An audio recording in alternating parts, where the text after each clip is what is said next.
Bonjour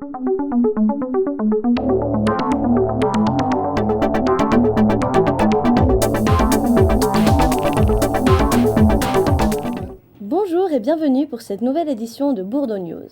Il y a quelques jours, le bateau Alinghi a commencé sa tournée à travers la Suisse. Comme première étape, il a choisi le site de l'EPFL, école qui collabore étroitement avec le team. L'occasion pour nous d'approcher de près ce monstre des mers. C'est une véritable Formule 1 des mers qui a jeté l'ancre à l'EPFL lors de sa tournée Alinghi Swiss Roadshow.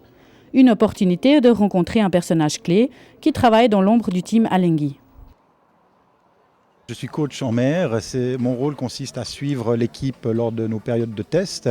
J'essaye de les aider à trouver le meilleur réglage possible, d'unifier les séances de test sur l'eau.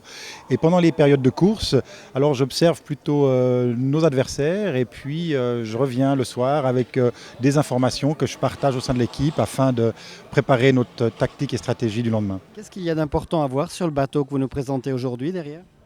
Eh bien, c'est donc le bateau de course, un bateau réel qu'on a utilisé jusqu'à la semaine dernière à Valence. Il est en configuration course. On n'a simplement pas pris ni le bulbe qui pèse 19 tonnes, ni le mât qui mesure 36 mètres de haut, donc trop difficile à transporter. Mais on peut toucher et voir de très très près la bête de course. Et à chaque instant, un membre du team est à bord et peut répondre aux questions des nombreux publics. Le moral de l'équipe est au beau fixe. On a trouvé maintenant un très bon rythme de travail. On est basé à Valence. On a une superbe, magnifique base dans laquelle on peut travailler et partager notre passion avec nos collaborateurs, nos familles et le public. Et puis l'histoire coach, c'est du passé. Maintenant, on est tourné vers l'avenir. 2007, pour nous, un objectif important avec l'acte 13 en avril et puis le match d'America's Cup fin juin 2007.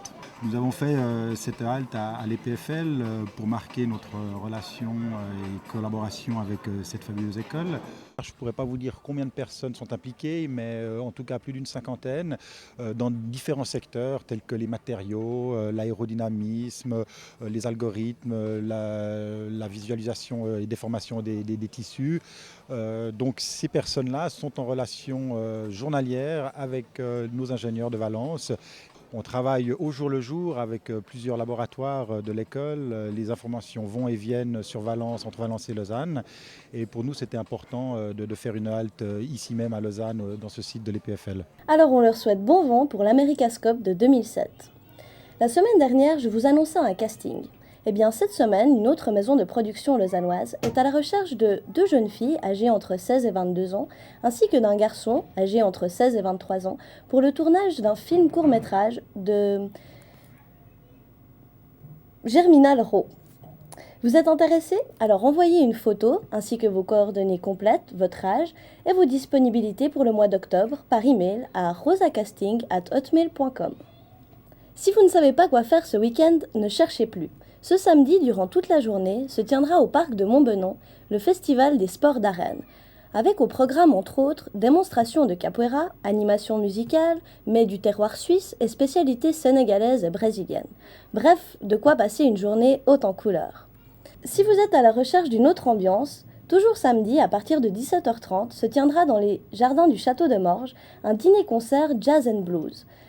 Un repas en faveur de l'association Entrée de Secours, une association qui accueille, soutient et oriente des personnes touchées par la toxicomanie et la toxicodépendance. Alors si le cœur vous en dit, le prix est de 60 francs pour les adultes de plus de 16 ans, 10 francs pour les enfants de 10 à 16 ans et gratuit pour les plus petits. Voilà, vous savez tout pour ce week-end. Après cette édition de Bourdeaux News, vous pourrez retrouver une interview de Marco Wilms, un réalisateur allemand, suivie d'une interview du directeur du Lausanne Underground Festival, enfin un court-métrage et finalement un nouveau Bourdosique. Voilà pour cette édition. Merci à tous, bonne soirée et à bientôt.